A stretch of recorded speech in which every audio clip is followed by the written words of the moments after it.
En uso de la palabra el diputado José Luis Sánchez.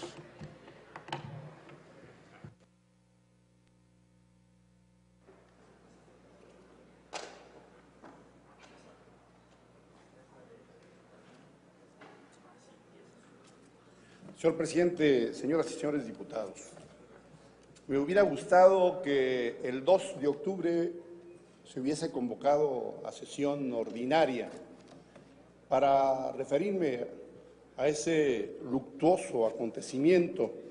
No fue así y las sesiones posteriores han sido extraordinarias, de tal suerte que no admitían la posibilidad de referirse al tema, salvo que hubiéramos asaltado la tribuna, cosa que no queríamos hacer, por supuesto, por respeto a la normatividad interna y a la Asamblea.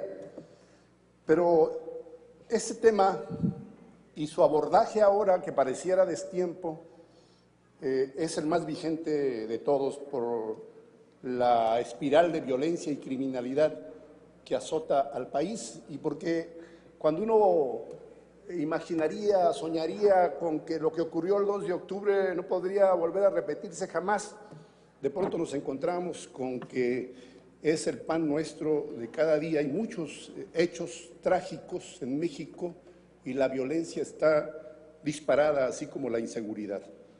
Así es que, con su venia, señor presidente, me permito abordar ese tema.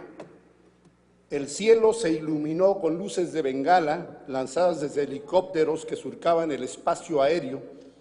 Eran las 6:10 de la tarde del 2 de octubre de 1968.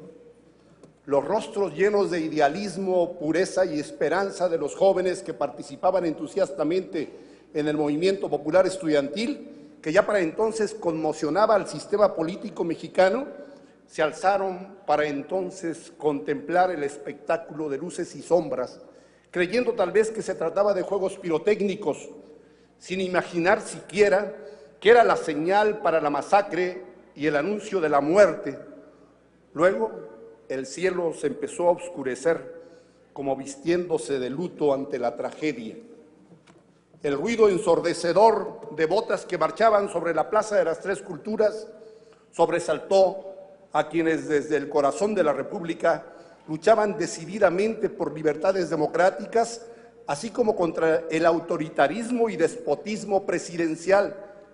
A paso veloz y bayoneta calada, miles de soldados y agentes policíacos vestidos de civil, con un pañuelo blanco anudado en la mano derecha, tendieron un cerco al mismo tiempo que disparaban indiscriminadamente, a lo que se sumaban una lluvia de balas que caían criminalmente sobre la multitud, disparadas desde ventanas y azoteos de los edificios vecinos. El cuadro fue dantesco. Minutos bastaron para convertir aquel escenario en un infierno. La furia soldadesca cegaba la vida promisoria y limpia de un gran número de jóvenes y gente del pueblo que de la mano marchaban pensando en el amanecer y la primavera. Las culatas de los rifles y ametralladoras, al igual que las balas asesinas de los soldados, se estrellaron en el rostro y en el corazón de los jóvenes, como queriendo hundirlos en el fondo de la tierra y desaparecerlos para siempre. Solo escaparon aquellos que lograron refugiarse bajo las escaleras, entre los muros, o los que tuvieron la suerte de ser protegidos en los departamentos de los condominios adyacentes. Pero para la gran mayoría, esa fue la última vez que vieron la luz del día y la oscuridad de la que ya no podían regresar, porque era eterna. 1968 fue el año de las rebeldías estudiantiles y de la violencia devastadora.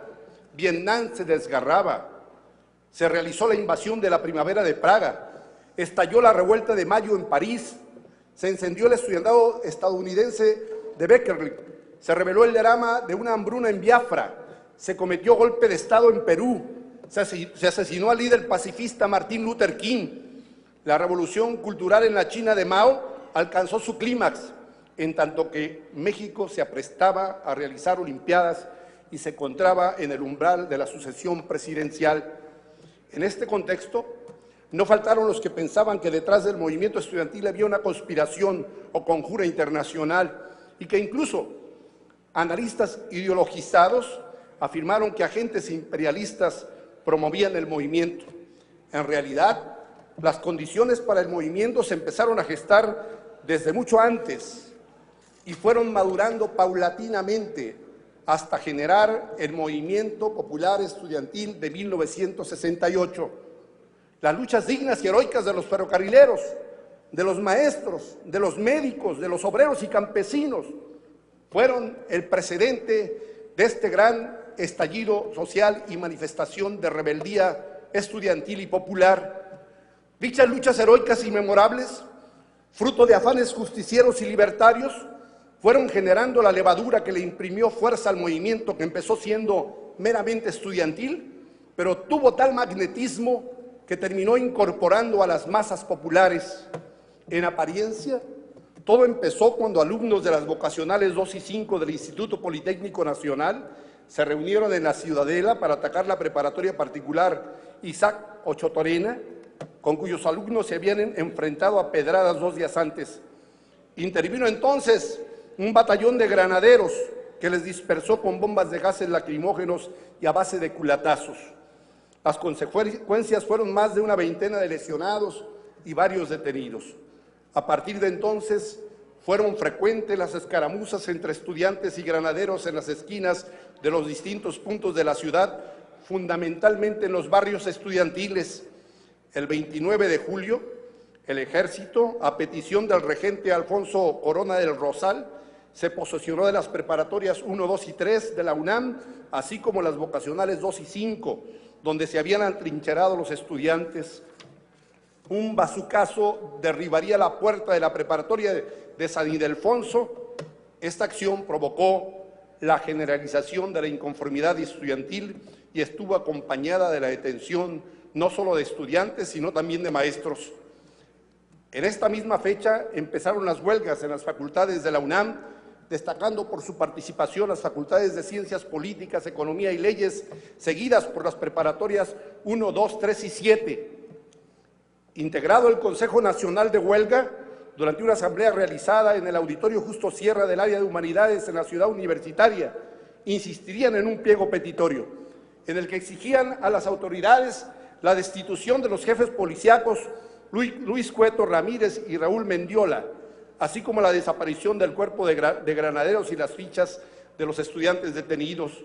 En dicho pliego petitorio se empezaba a plantear la demanda de libertad de los presos políticos y democracia. Demetrio Vallejo y Valentín Campa, que ya tenían más de 10 años encarcelados, se convirtieron en símbolos de lucha por la democracia, así como el nombre e ideario político del Che Guevara, aunque también se pronunciaban con respeto y admiración los nombres de Lucio Cabaña y Genaro Vázquez Rojas, cuya lucha se reconocía. En la ciudad universitaria, a raíz de la ocupación del campus universitario, el rector Javier Barrios Sierra izaba la bandera nacional a media asta frente al edificio de la rectoría en protesta por la violación de la autonomía universitaria. Al día siguiente solicitó prudencia y unidad en un acto celebrado en la explanada sur de la Biblioteca Central ante más de 20,000 estudiantes, maestros y empleados de la UNAM. Las marchas, los movimientos, las manifestaciones se sucedieron y en las mismas la presencia gigante, la figura y el nombre inmortal del rector Javier Barrios Sierra estuvo presente. Muchos fueron los líderes estudiantiles que en aquel entonces destacaron y se colocaron al frente de este movimiento, que estaba colocando en el centro la necesidad de lograr libertades democráticas y de combatir el autoritarismo presidencial. Pudiéramos mencionar nombres que actualmente siguen vigentes y que corresponden a luchadores sociales y combatientes políticos que continúan participando en el movimiento democrático y político nacional, pero me referiré solo a algunos extintos, entre ellos Raúl Álvarez de Garín, que acaba de fallecer, Luis Tomás Cabeza de Vaca y Eduardo Valle, mi amigo Eduardo Valle, que también fue compañero del coordinador de la bancada priista, el Búho. Yo vengo a esta tribuna a referirme a ese acontecimiento para sumarme a la demanda histórica de que se cree una comisión de verdad, que esté encaminada al esclarecimiento de los hechos, a solicitar que se abran los expedientes, los archivos nacionales, particularmente de la Secretaría de Gobernación y los de la Secretaría de la Defensa Nacional, para saber en realidad qué fue lo que pasó y por qué razones se actuó criminalmente como ocurrió en esa ocasión. Creo que esta es una demanda legítima que resulta saludable para la vida política del país y por ello yo la suscribo. En ocasión de la conmemoración del 47 aniversario, de nueva cuenta el pueblo de México participó y fue testigo de manifestaciones que recordaban estos acontecimientos con el afán no solo de rendirle pleitesía y reconocimiento a las víctimas de las balas asesinas, sino también de demandar que hechos de violencia como esos no vuelvan a repetirse jamás. El grito de 2 de octubre no se olvida, fue ensordecedor en el Zócalo en esta conmemoración. De nueva cuenta, miles de mexicanos salieron a la calle y además de expresar estos reclamos, guardaron 1 minuto de silencio por los caídos. Yo vengo a solicitar al presidente de la mesa directiva de este Congreso tenga a bien poner a la consideración de esta soberanía la dedicatoria de 1 minuto de silencio por los caídos en la masacre del 2 de octubre, cuyo 47 aniversario se cumplió hace apenas unos días. Muchas gracias.